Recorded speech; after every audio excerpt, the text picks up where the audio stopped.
Bonjour les amis, j'espère que vous allez bien.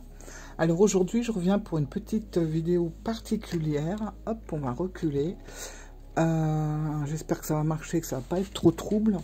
J'avais envie de vous partager un tag que j'ai créé. Maintenant, c'est un tag qui peut peut-être ressembler à d'autres que vous avez déjà vus.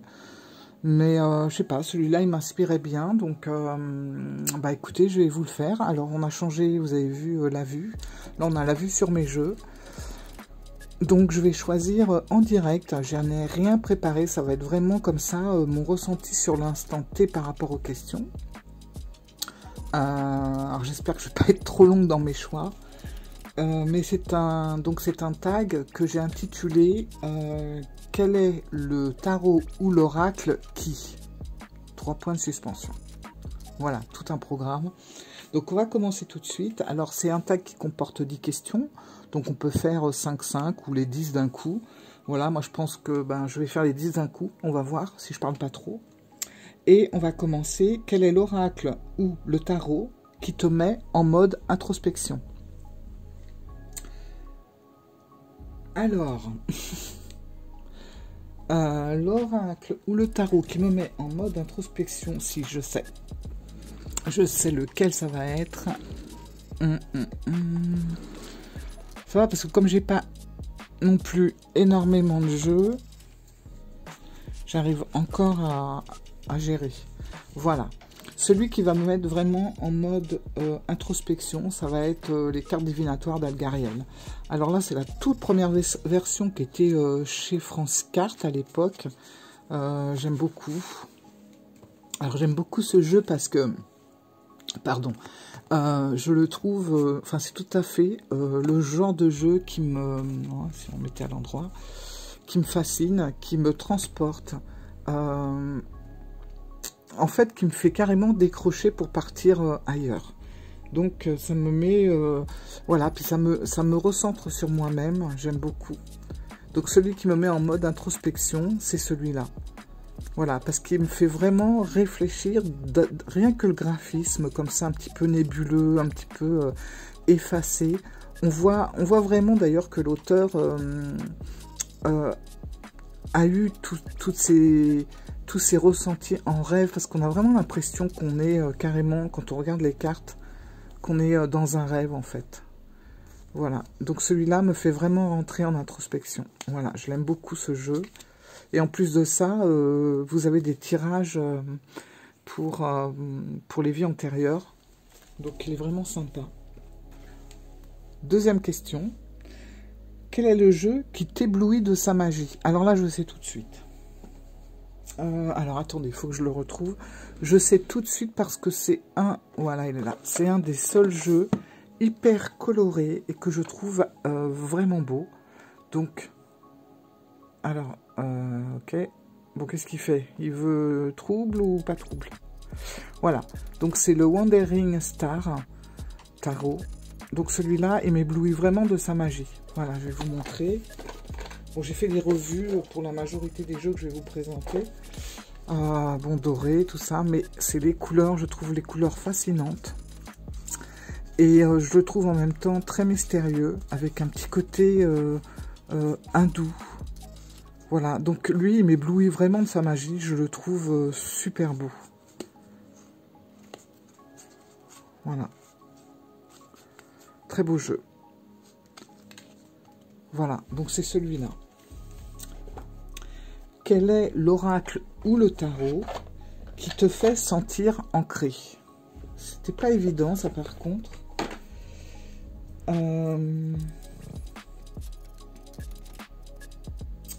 Qui me fait sentir ancré. Il y en a un. Il y en a un qui me fait cet effet-là. Ça va être étonnant, mais c'est celui-là. Voilà. Le Mariel Tarot. Je sais pas pourquoi. Il a quelque chose, ce tarot, qui te fait remettre, enfin qui te met les pieds sur terre. Je sais pas comment expliquer. Je vais vous le montrer, mais c'est pareil, je l'avais J'avais fait une revue sur ce jeu. Et celui-là, il a un truc. Ouais, il me fait remettre vraiment les pieds sur terre. Il me fait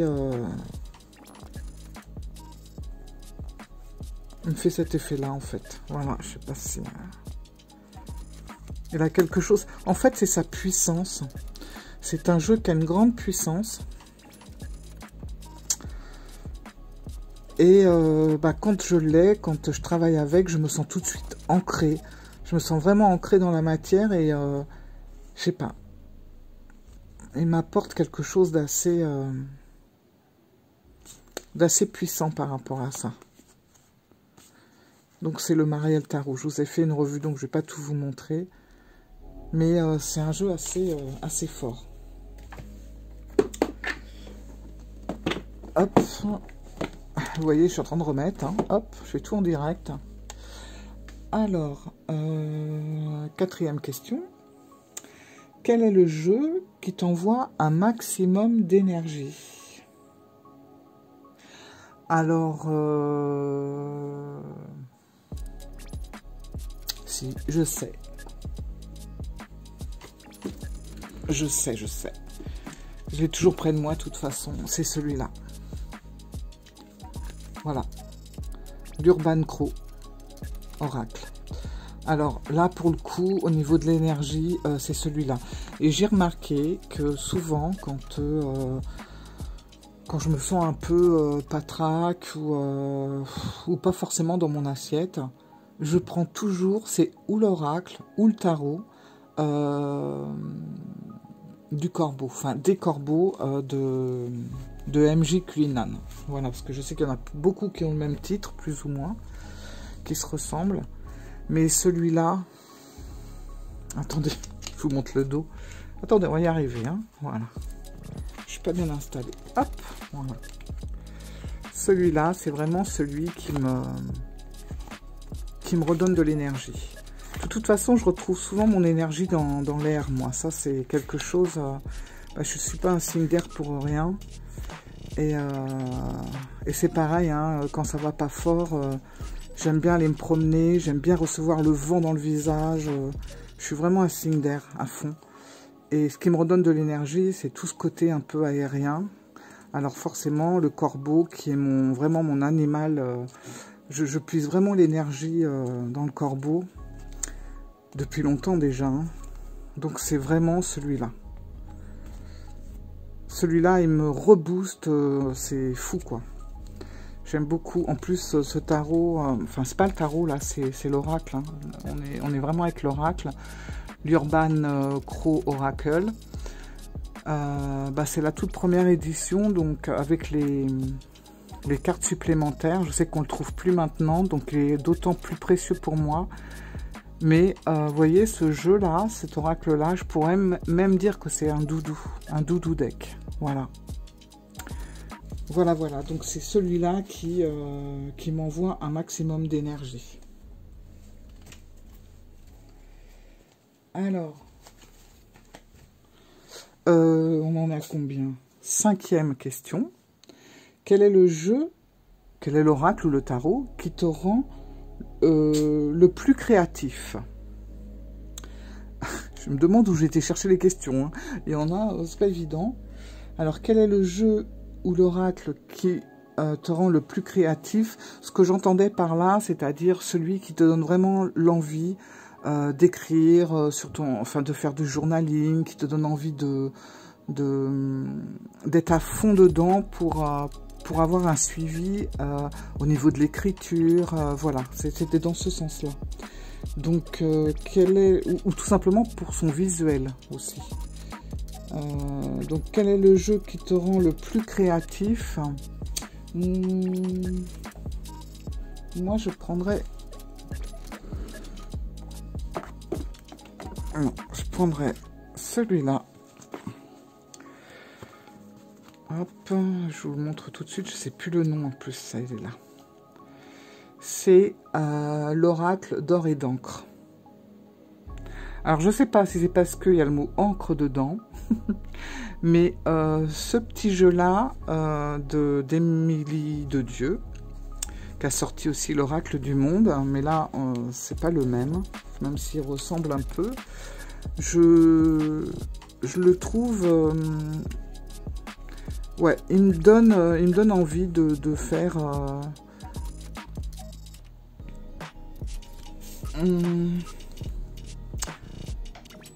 il me donne envie d'écrire dessus, de parler des images, de les décrire, même voire carrément de reproduire certains dessins sur mon Traveler, par exemple.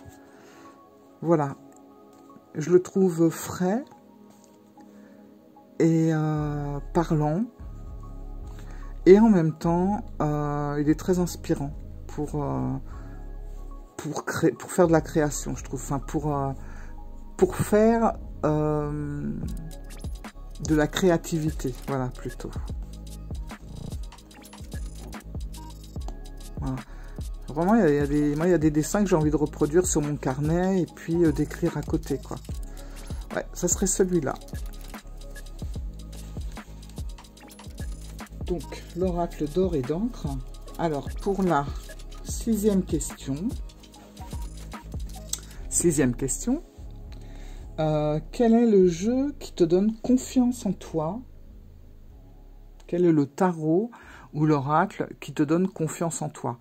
Donc, ça, voilà. Après, c'est chacun entend la question comme il veut. Moi, ça veut tout simplement dire, pour moi, le tarot ou l'oracle que je pourrais bien connaître et du coup, j'ai confiance quand je suis avec pour faire des tirages, ou tout simplement ces illustrations sont inspirantes et je me sens en confiance. Voilà, donc vous voyez un petit peu dans le sens que vous voulez. Mais alors moi, ça serait celui qui me donne confiance en moi. Il est tout récent en plus. Alors j'aurais pu prendre des jeux que j'ai depuis longtemps, mais j'avais envie d'innover un peu. Et celui qui me donne confiance en moi, ben, c'est celui-là. J'en ai parlé il n'y a pas longtemps. C'est le tarot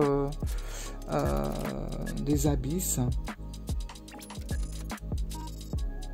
Voilà. Alors, pourquoi il me donne confiance en moi?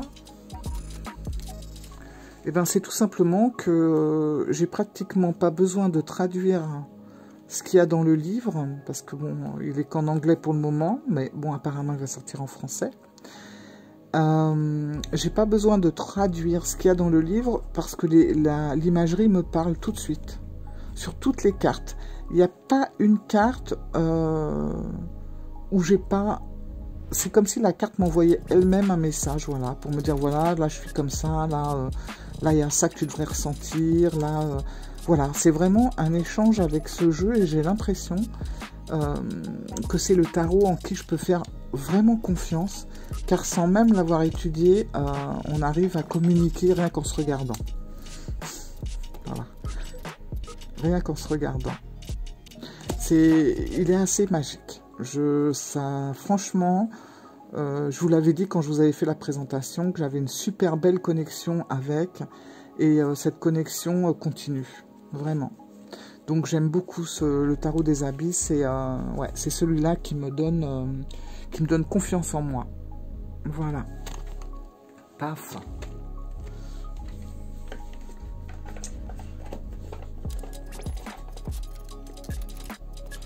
Alors, ensuite, on a... septième question. Ça va, vous allez bien? Vous êtes toujours là? Septième question. Quel est l'oracle de tarot qui te laisse perplexe?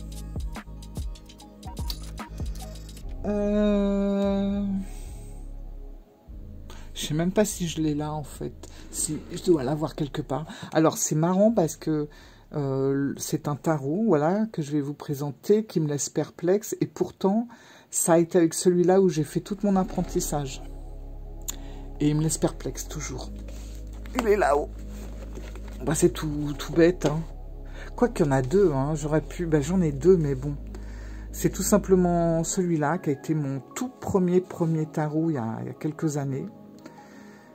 Voilà, donc l'ancien tarot de Marseille. Alors, je vais vous montrer quelque chose. À l'époque, surtout pour le tarot de Marseille, j'utilisais que les mineurs, que les majeurs.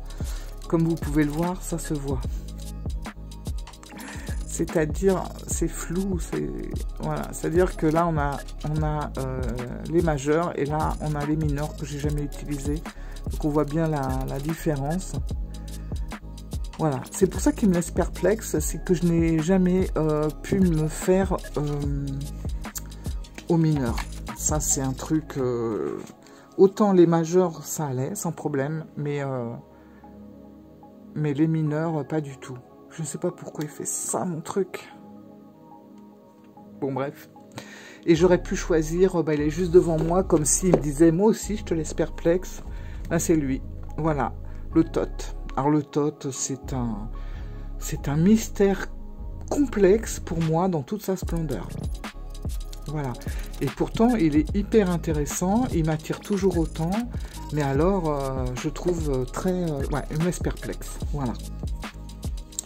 Alors ensuite, 8e question. 8. Je sais pas pourquoi je vous montre avec mes doigts. C'est n'importe quoi. Alors, 8e question.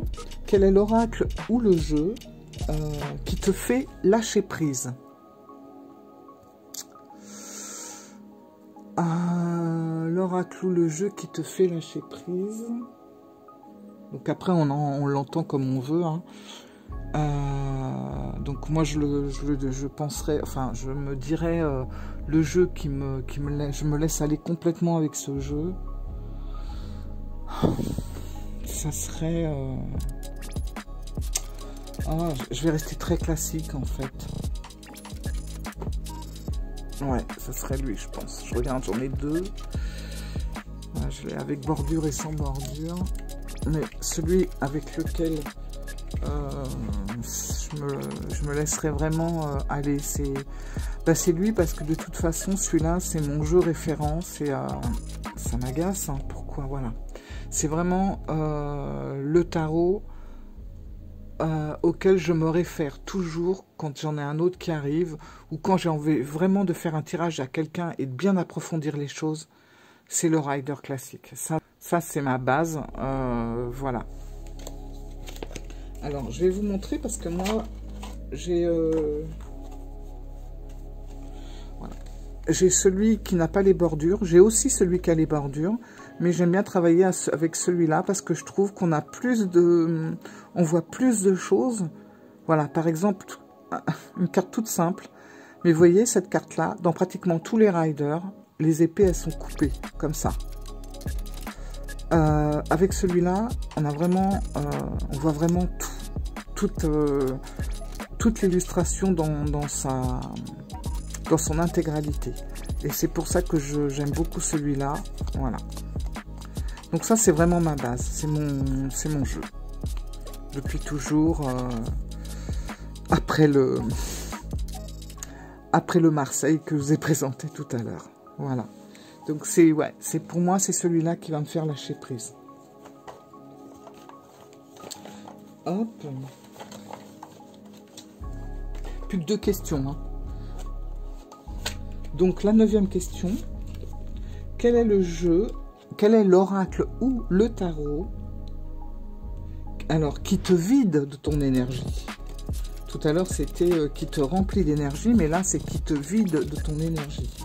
Qui te met à plat à chaque fois. Voilà. Si tu fais des tirages avec ou du développement personnel, quel est le jeu ou le tarot qui te met complètement à terre?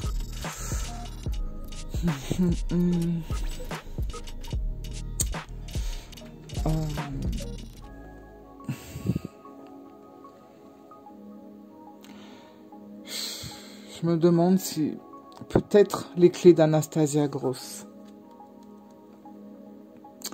Ça serait peut-être bien celui-là parce que il est tellement, il va tellement loin. Alors, attendez, j'essaie de pas tout faire tomber, voilà. Ouais, ça serait ça. Il va tellement loin dans ses interprétations. Je vais pas tout vous ouvrir, je vous avais fait une revue, mais voilà, il marche aussi avec ça, puisqu'on a des cartes, ce qu'elle appelle le grand jeu. Mais bon, en fait, là, je le sors un peu de son contexte parce qu'il y a tout plein de choses à travailler qui vont ensemble avec les cartes. Enfin, bon, il faut regarder la revue. Mais en tout cas, le jeu qui me vide de mon énergie, c'est celui-là. Mais dans le bon sens du terme. C'est-à-dire qu'il me vide de mon énergie, mais c'est pour avancer dans un travail en profondeur. Voilà. Je suis désolée, c'est complètement trouble par moment. Bon. Voilà. Donc ça serait, ouais, je crois que celui-là, c'est celui qui me vide de mon énergie, plus que les autres. Voilà. Et on termine avec la 10e question, qui est, quel est le jeu, donc le tarot ou l'oracle, qui te fait sortir de ta zone de confort? Alors là, celui qui me fait sortir de ma zone de confort, ça va être assez classique au final.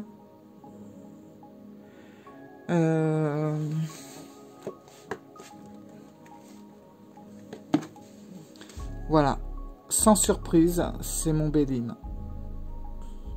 Voilà. Alors là, pour le coup, celui-là, ouais, me fait sortir de ma zone de confort. Il est... je caresse mon chat qui me demande des câlins, mon bébé. Mon bébé chat. Doudou. Elle ronfle. Voilà, excusez-moi. Donc ouais, je pense que ça serait sans aucun doute le Béline. Ça serait celui qui me sortirait de ma zone de confort parce que il est... je sais pas comment dire. Il est vraiment... il est spécial, le Béline, quand même. Hein. Il est très, très intriguant. Et en même temps, il est attirant. Et en même temps, j'aurais presque pu le mettre aussi dans les... Dans dans les jeux...